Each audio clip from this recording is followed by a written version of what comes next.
ಈಗ bus stand ಬಸ್ವಿ ಪರಿಸ್ಥಿತಿ ಆಗಿದೆ JDSದು. ಆಯಿತು, ಲವ್ ಮಾಡಿದ್ರು, ಬಸ್ ಸ್ಟ್ಯಾಂಡ್ದಾಗ ಬಿಟ್ಟರು. ಆದ್ದರಿಂದ ನಾವು ಮುಂದೆ ಇವತ್ತು ಕರ್ನಾಟಕ ರಾಜ್ಯ ಒಂದು ಶಕ್ತಿಯುತವಾದಂಥ ರಾಜ್ಯ ಇದು.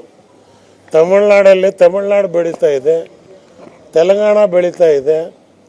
ಇವತ್ತು ಕರ್ನಾಟಕ ಬೆಳೆಯೋಕ್ಕೆ ಯಾಕೆ ಆಗ್ತಾ ಇಲ್ಲ ಅಂತ ಹೇಳಿದ್ರೆ 26 ಜನ BJP ಸಂಸದರು ಇದ್ದರೂ ಕೂಡ ಪಾರ್ಲಿಮೆಂಟ್ನಲ್ಲಿ ಬಾಯಿ ಬಿಡ್ತಾ ಇಲ್ಲ. 4.5 ಲಕ್ಷ ಇನ್ಕಮ್ ಟ್ಯಾಕ್ಸ್ ತಗೊಂಡು ಬರೀ 50,000 ಕೋಟಿ ನಮಗೆ ಕೊಡ್ತಾರೆ ಅಂತ ಹೇಳಿದ್ರೆ ಅದನ್ನು ಕೇಳೋದು ಬಿಡ್ರು ಅಂತಂತ ಹೇಳಿದ್ರೆ ಇವರು ಸಾಬ್ರ ಖಬರಸ್ತಾನದಾಗೆ ಸಾಬ್ರ ಮಸೀದಿದೆ BJP ಅವ್ರು ತಿರುಗಾಡಕ್ಕೆ ಶುರು ಮಾಡಿದ್ದಾರೆ. ನಮ್ಮ ಖಬರಸ್ತಾನಕ್ಕೆ ಯಾಕೆ ಬರ್ತೀರ ಮಾರ್ರೆ ಸ್ಮಶಾನಕ್ಕೆ? ನೀವು ಅಲ್ಲಿ ಡೆಲ್ಲಿ ಹೋಗ್ರಿ, ಅಲ್ಲಿ ಏನಿದೆ ಅಂದರೆ ರಾಜ್ಯಕ್ಕೆ ಸಿಗಬೇಕಾದಂಥದ್ದನ್ನು ಕೇಳಿ ತನ್ನಿ. ಇವತ್ತು ಏನು ವಕ್ಫಿನ ಬಗ್ಗೆ ರೈತರ ಹೆಸರಿಗೆ ಪಾಣಿ ಇದೆಯೋ ಆ ಜಮೀನು ಅವ್ರದ್ದೇ.